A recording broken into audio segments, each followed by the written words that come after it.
Ky emision mundësohet nga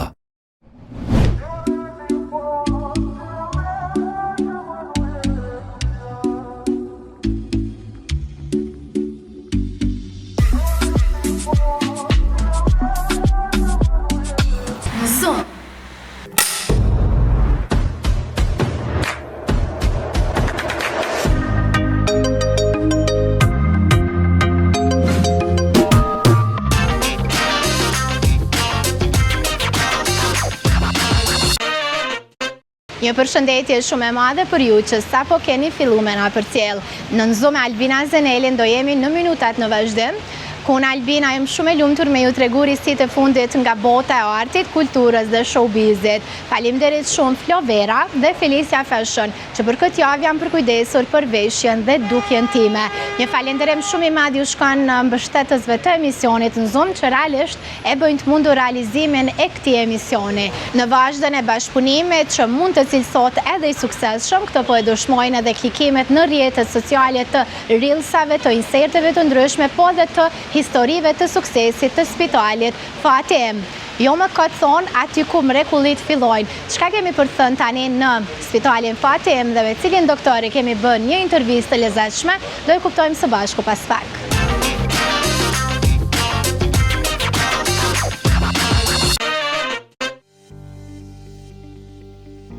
Shëndeti gruas është një temë që kërkon jo vetëm njohuri profesionale, por dhe kujdes, mirëkuptim dhe komunikim të hapur.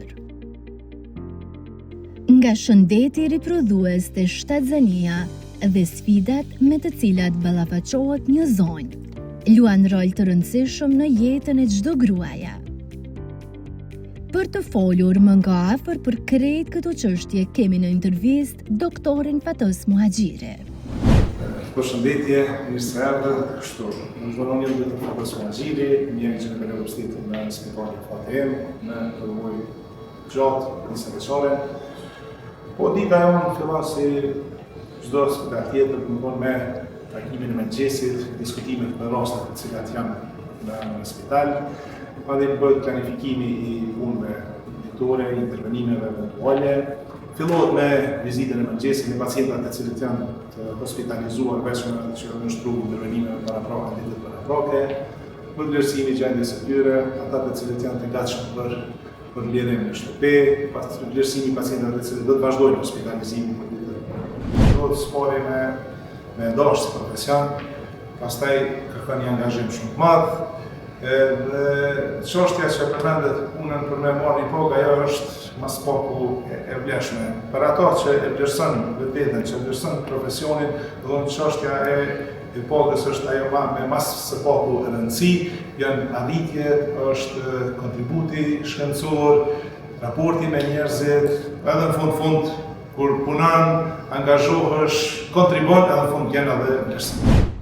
Turpi dhe ndrojtja bëjnë që shumë gratë shtyjnë kontrollin ginekologjik edhe kur kanë shqetësime që kërkojnë vëmendje. Por si mundon ata të jenë të qasshëm me pacientët e tyre? Kur bëhet fjalë në ginekologji obstetrike, domosdoshmë obstetrika ka specifikat e veta, kemi të bëjmë me shëndetin e nanës, pikëspori, pastaj edhe me shëndetin e frytit, është një angazhim, një stres, një dozë e stresit punës ma e lartë, sepse ne kemi faktikisht në përgjithësi një shenjë e nanës edhe frytit. Normalisht, si çdo profesion ka dhe specifikat e veta, por kur bëhet fjalë për sidomos për çiftet e reja, për nanat e reja, ato gjithmonë me biseda i inkurajojmë që duke i dhënë sa më tepër informacione për procesin e shtatzanisë, sepse tek fundi i shtatzania është një proces fiziologjik, nuk duhet me marrë si gjendje të jashtëzakonshme ose një sëmundje. Por kur mund ta dim kur një shtatzani është e komplikuar e duhet marrë masa?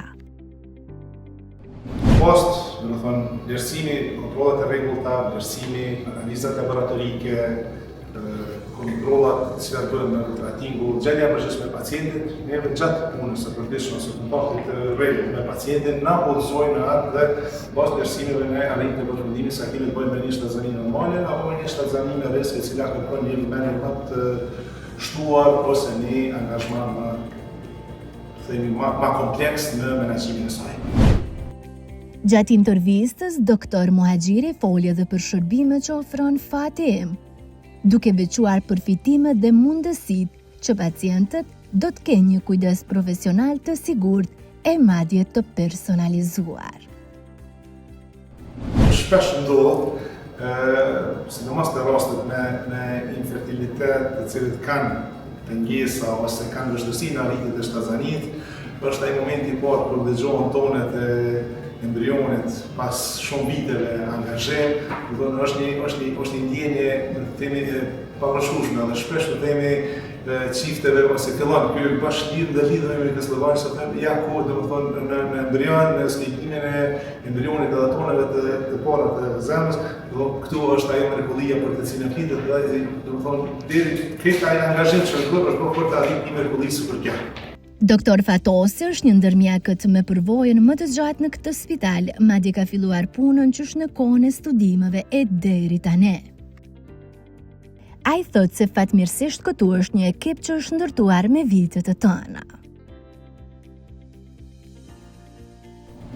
Kam fillu si student, kam vazhdu si mjek i përgjithshëm, si specializant, tani me përvojë rreth 15 vjet si specialist, gjithmonë jemi angazhu edhe ka qenë fatmirësisht të FATEM është edhe funksionon një ekip e cila është ndërtuar me vitet e tona, themi ekip me 20-25 vjet përvojë, sepse FATEM veç ka shënuar, kemi hyrë në dekadën e 4 dhe më mbi 30 vite si institucion shëndetësor, edhe normalisht kjo ekip ka funksionon, vazhdon edhe shpresoj që anëtarë do të funksionojë, duke dhënë kontribut që cilësia e shërbimeve shëndetësore, sidomos për pacientët në Kosovë, të avancohet çdo ditë edhe të hiqin ato tabut ose mendimet që spitalet private ose ka rrezikshmëri ose gjithmonë ekziston sepse shpesh kemi atë pyetje, çka nëse ndodhin komplikime në spitalin privat, çka ndodh me pacientët. Në spitalet private,